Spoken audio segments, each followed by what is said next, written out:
Sugeng siang Budita lan konco-konco.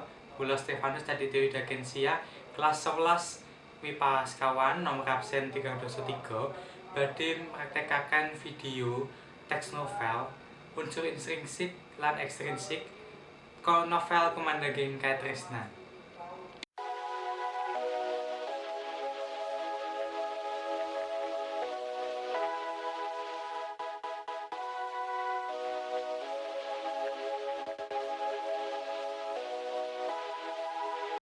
Ingkang sapisan kula badhe nerangaken unsur intrinsik novel Kumandhanging Katresnan.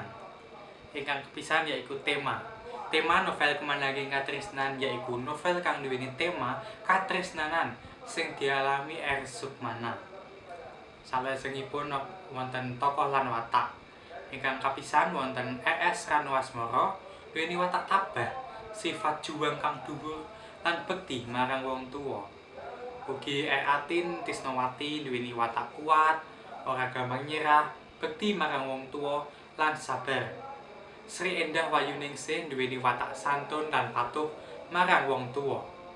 Salajengipun ana R.M. Purwodirjo duweni watak antagonis yaiku kasar, ora setya, ora tanggung jawab lan atos. Salajengipun wonten Dede Siti Kurniasih duweni watak narima ing Pandhu. Lanjutipun alur sing dienggo novel Kumandhanging Katresnan iki yaiku alur campuran. Amarga nerangake babagan macem-macem cerita, pirang-pirang alur maju lan mundur. Contone alur mundur. R.S. Ranowasmara nyeritake marang Sri Endah Wayuningsih babagan nom-nomane R. Sukmana lan R. Atin Trisnawati sing duweni rasa katresnan marang siji lan sijine.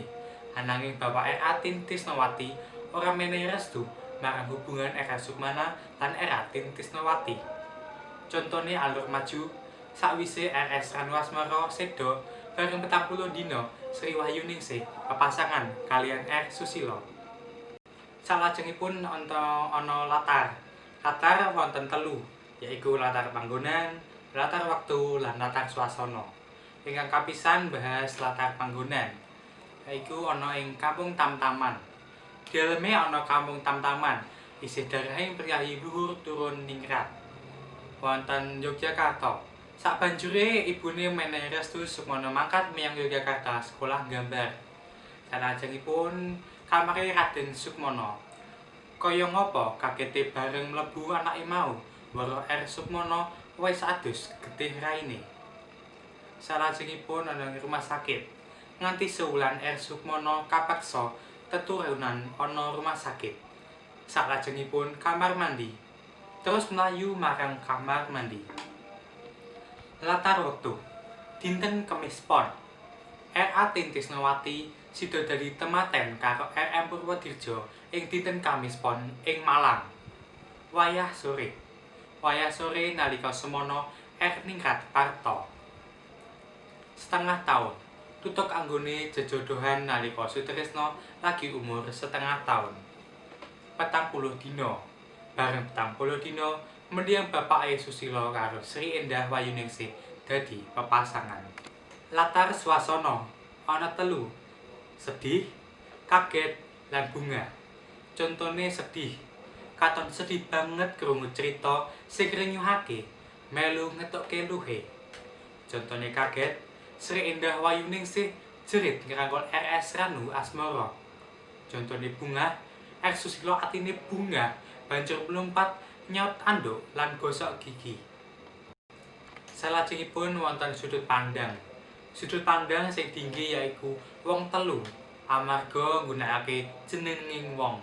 Buktine ana sawijining dina nom-namane jenenge R. Sukmana umure 19 taun, murid mula duwe kanca jenenge R. Atin Trisnawati, putri Solo asli.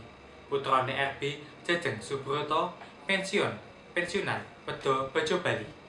Salajengipun gaya bahasa. Ana hiperbola, contone donya banjur dadi katon peteng lalimangan bumi kaya gonjang-ganjing. Ana pepindahan, hubungi donya kaya cakra ngelingan mubeng terus ana esuk ana sore. Ana dwilingga semu, contone gilang-gilang ceplok-ceplok, ana dwilingga padha swara, contone enggal-enggal, obah-obah, lan ana seselang, contone guyu dadi gumuyu. Sing terakhir yaiku amanat. Pesen sing arep disampaikake penulis ing cerita iki yaiku kabeh kuwi mbutuhke pangorbanan. Aja ngece marang wong ora duwe. Iso wae wong sing diece bakal sukses tembe mburine. Manungsa bisa ngrencana, berharap lan berusaha kanthi tenanan. Nanging kabeh kuwi ditokke marang sing kuwasa. Dadi wong kudu sabar. Dadi wong kudu setya marang garwane. Salajengipun ana unsur ekstrinsik. Ingkang kapisan yaiku biografi pengarang. Pengarange yaiku Teguh Ranusastra Asmara, lahir ning Yogyakarta 21 Januari 1947 ning tengah keluarga pengarang Jawa, yaiku Ani Asmara. Sekolahé duwe jeneng Teguh Haryono. Salajengipun nilai-nilai sing saged dipetik saking novel mau yaiku ingkang kapisan nilai sastra. Nilai sastra kang tersirat ning novel mau yaiku nilai-nilai kang ndorong seseorang kanggo ngargai karyane wong liya.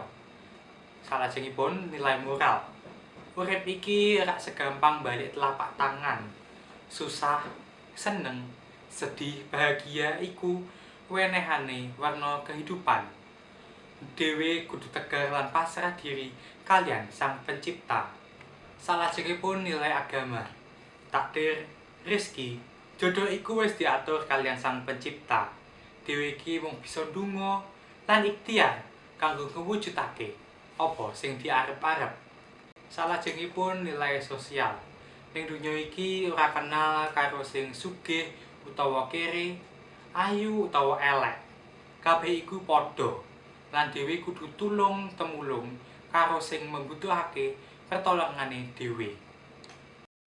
Mekaten pembahasane unsur intrinsik lan unsur ekstrinsik saking novel Kuman Langgeng Katresnan, kula Stefanus Adityo Yudhagensia matur nuwun.